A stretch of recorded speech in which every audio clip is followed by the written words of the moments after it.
Mga pangyayari sa politika, kalagayan sa ekonomiya, mga kaganapan sa entertainment at iba pang mga balitang pambansa. Pinas Update, maging updated sa balita upang maging makabuluhang mamamayan ng ating bansa. Nakakatayo po tayo dito. Basta Filipino size. Hindi ko alam kung anong size ako. Pero may CCTV na siya, may dashcam, may TV na rin, automatic sliding door. Ilan ang capacity nga nito, kuya? 13-seater plus yung dalawa sa likod, 28. Pero pag plus out, pwede magpa-standing ng hanggang 19 ka. So, umaabot tayo ng 45 na katao kaya.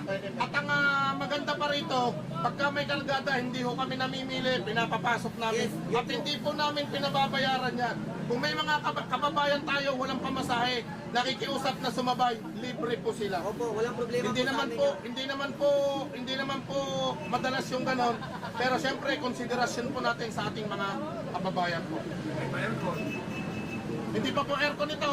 Pag pina-aircon mo po, additional lang tayo 50 mil, sandaan. Oo, sobra-sobra kayo. 50 mil. 50 mil, okay na yun. Sobra-sobra na po yun. So, Kung required talaga ng bakit hindi natin? aabutin lang ng 800,000. Hindi mo kinakailangan mag-consolidate, hindi mo kinakailangan mag-co-op. Individually, nakapag-modernize po yung ating kasamahan si Kuya Romy. Tama, Kuya Romy?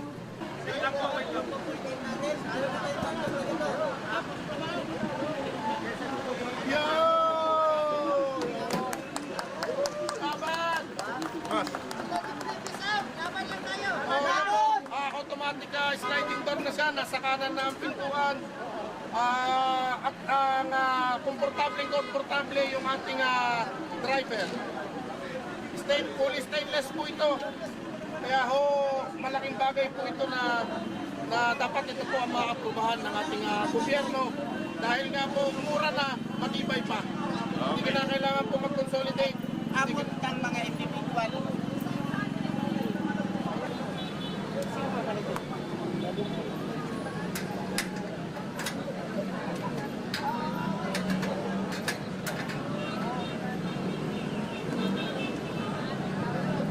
Sana po taraan eh. Sana po. Di ba isa ka na? Wala na awan. Pabalik po.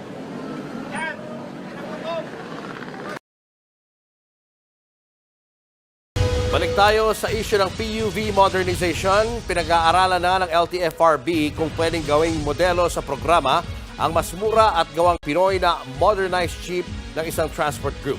Ito ang bersyon ng Pinoy Modernized Jeep ng Association of Committed Transport Organization Nationwide o Actona Corporation. Dinala ito kanina sa tanggapan ng LTFRB sa Quezon City at ipinakita kay LTFRB Chairman Teofilo Guades. Hindi raw nila inalis ang disenyong tatak Pinoy. Ginamit din nila sa pag-modernize ang ilang parte ng mga traditional jeep. Tayo hindi tumututol sa pag-modernize. Pero ayaw lang natin yung mawala yung iconic look ng Pilipinas. Pasok sa standards ng LTFRB ang modernized jeep ng Actona. Pagpasok mo, hindi mo na kailangan yumuko dahil nga mataas na itong bubong. Hindi gaya doon sa mga lumang jeep na kailangan mo pang yumuko. Maluwag din dito sa loob. Magkabilaan din ang kanilang mga electric fan. Pero pwede pa raw itong kabitan ng aircon. At dito sa loob ng modern jeep, magkabilaan ang CCTV. Ang modern jeep na ito na tatak Pinoy, nagkakahalaga ng 1.3 million pesos. Kumpara sa mga binili na at plano pang bilhing imported modern jeep na nagkakahalaga ng 2.6 million pesos, mas mura ng mahigit 1 milyong piso ang Pinoy modernized jeep ng Actona. Kaya naman pag-aaralan ng LTFRB kung pwede itong maging modelo ng iba pang transport group sa ilalim ng PUV modernization program. So wala nang aangkatin, sir, sa ibang bansa? They can produce na here? Yung makina ho siguro, dahil wala pa ho tayong kakayanan na gumawa nung makina, yun lang po ang iangat natin sa ibang bansa. Ayon kay Transportation Secretary Jaime Bautista, sa ilalim ng PUV modernization, pasusweldohin ng mga kooperatiba ang kanilang mga driver. Hindi gaya ngayon na nakadepende ang kita kung gaano sila kasipag pumasada.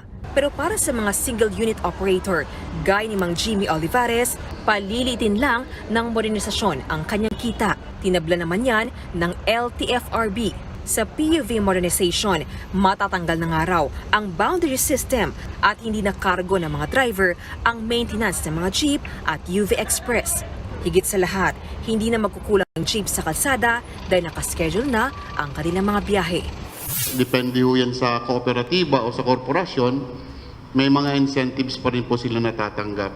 Dahil sa consolidation, yung operator at driver ay sila rin po yung magiging stockholder ng corporation or cooperative. So they are part of the consolidated entity.